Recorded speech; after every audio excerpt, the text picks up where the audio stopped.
All right, guys, I've got Coach Hoiberg standing by here. Emil, if you want to go ahead with questions, then we'll have Vlad after Coach here. All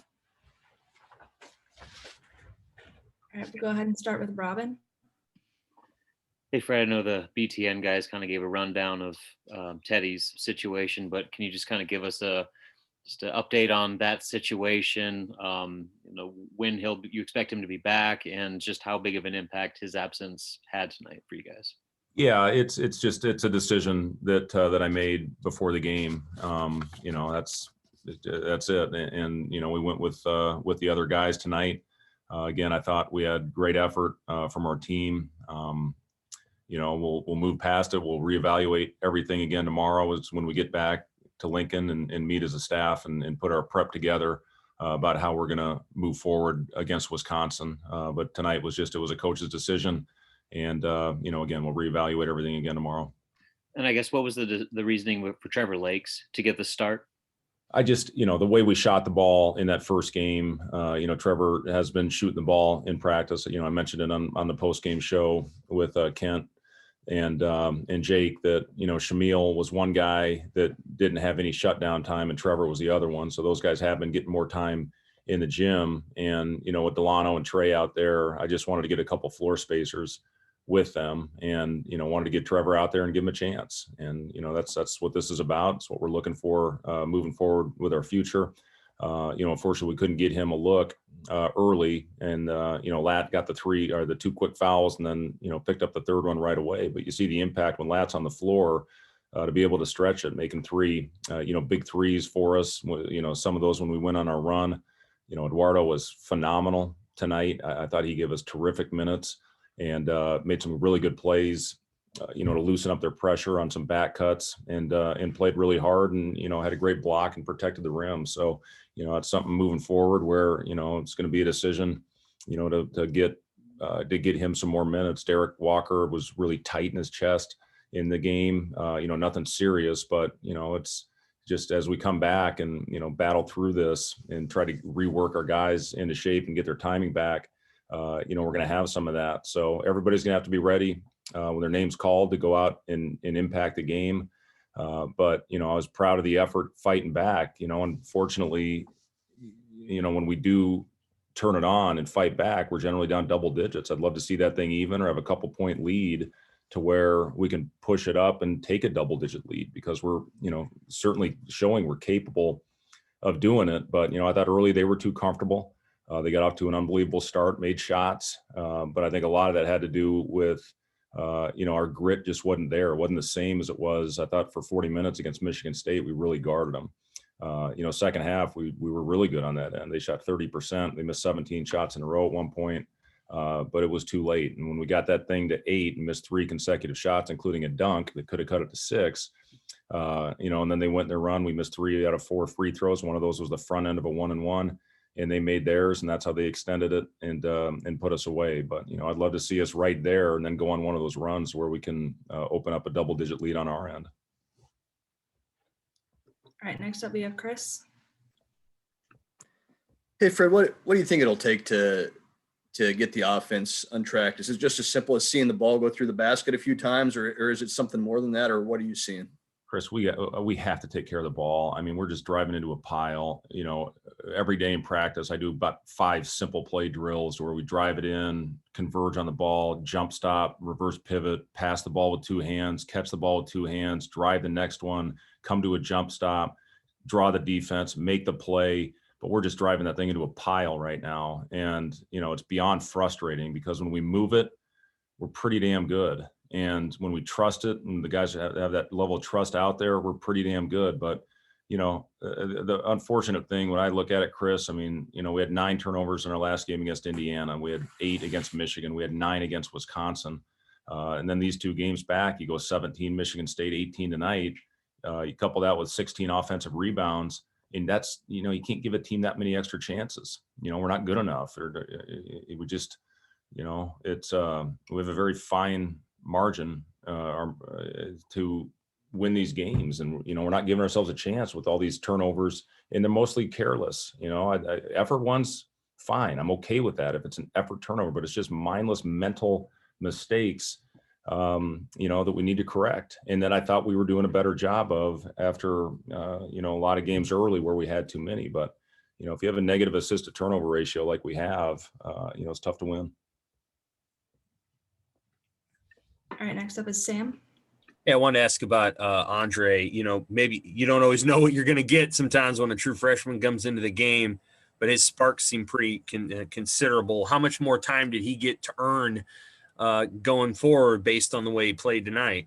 Yeah, I mean, obviously we'll reevaluate everything and watch the tape, but just with obviously the eye test, and went out there and +9 in a game, you lose by 18 points.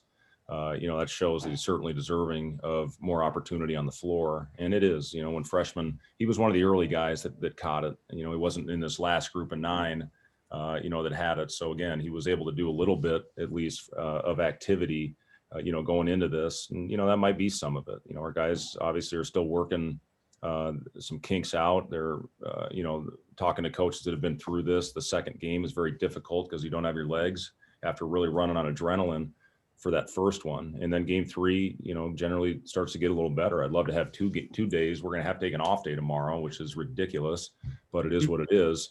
So we're going to have a prep for, a top 20 team. The prep will be in shoot around. It's just puts you in a hell of a difficult position, but it is what it is. We're going to play 4 games, probably pretty much every week, heading down the stretch here. So, we're going to have a shoot around prep, at least one of those games. Because of the rule. So, it's just something we got to keep working on, Sam. But as far as simple plays, we got to start figuring out when we do it in practice, it's got to carry over the games, because we're just, again, trying to do too much out there when things aren't there. What do you want to see from Teddy over the next 48 hours? Again, we'll get back and, have, those guys will come in and stretch, but we're not gonna be able to do much tomorrow. So, we'll see how things develop.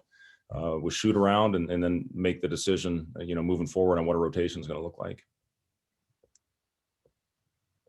All right, last question from Jacob. Yeah, it seems like both these first 2 games, Shamil has brought a lot of energy on both ends of the floor, but it's kind of been a little bit all over the place, some positive, some negative. Maybe it's the simple plays you're talking about, but how can you channel that energy into something really positive, the way he's been playing? Well, I agree with you, Jacob, that Shamil's given us phenomenal minutes. I mean, he's given us great energy. He's got power out there. He's a versatile defender. When he drives it to with a straight line, he's very effective. Where Shamil gets in trouble, like all of our guys, is when he tries to reverse spin dribble into a crowd when somebody's sitting right there at the elbow, as opposed to coming in again, jump stopping and making a simple play, and then the next guy makes the right play.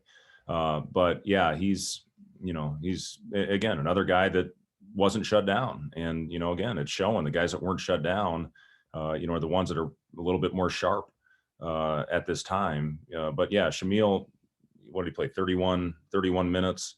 I thought he rebounded the ball well for the most part. But again, the 5 turnovers, we got to clean that up. And again, we'll go back and watch all of them. We're going to watch all 18 probably the morning of the Wisconsin game, which will be a real positive thing leading into that game. But we got to find a way to fix it. That to me is as important as anything, because when we again share the ball and move it, generally we have good possessions. And then again, free throws.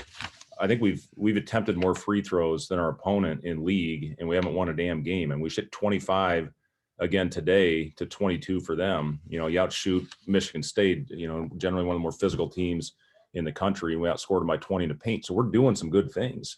We have to shoot better. There's no doubt about it. But to me, if we don't fix the turnover problem, it's not going to be very fun. And then the rebounding, I thought we hit, even though Michigan State out rebounded us, I really thought we made an effort to go cut out and hit and play physical basketball. And that showed with the numbers in the paint and get to the free throw line.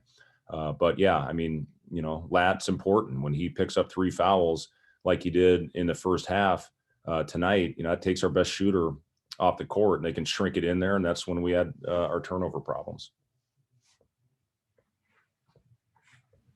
All right, thank you, Coach. All right, thank you. We'll be just 1 second here with Lat, guys.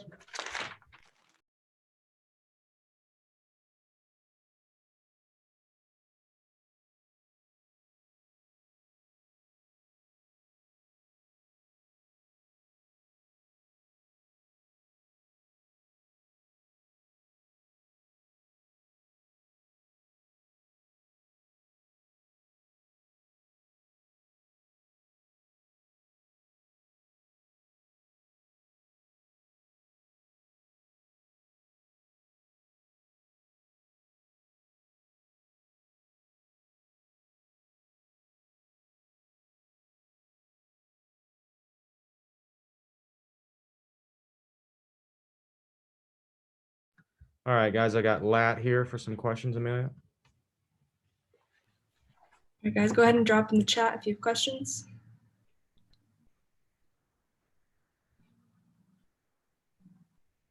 All right, go ahead, Robin. Hey, Lat, obviously, the losing streak here is kind of starting to mount up. I guess, how are you guys just holding up mentally, with, so many tough losses in a variety of different ways? I guess just where are you guys from a mental standpoint, going into a pretty grueling grind here over the next 5 weeks? Mentally, I think we still locked in mentally, like we just gotta stick together and, just do what coach said and trying to execute. And, just all we can do right now is just stick together and play for each other right now. But mentally, we're good though. We're good mentally. All right, next we've got Sam. Hey, there were a lot of players in foul trouble tonight, including yourself. What were they calling it a little different than maybe some of your other Big Ten games this year? I don't even know, to be honest. It was just, it happened so quick sometimes, you rotate, you go help, and it just happens so quick, But yeah, it is a little different. It's definitely a little different. There's some fouls they called that were definitely questionable, but it's definitely a little different. Thanks, Lad. All right, next we got Jacob. Yeah, you guys kind of got on a little bit of a roll there in the second half and were able to cut it down to 7. You hit a few threes in that stretch. What changed with the offense that allowed you guys to kind of get going a little bit there? Started moving the ball, made them play defense, got them a little confused, and, we were able to find the open people. But yeah, we started moving the ball a lot. So we just got to stick to that, try to do that for 40 minutes instead of little stretches,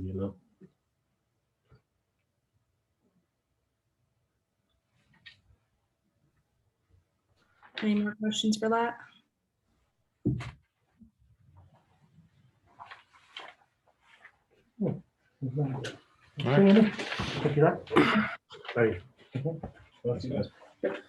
Thanks, guys. That'll be all.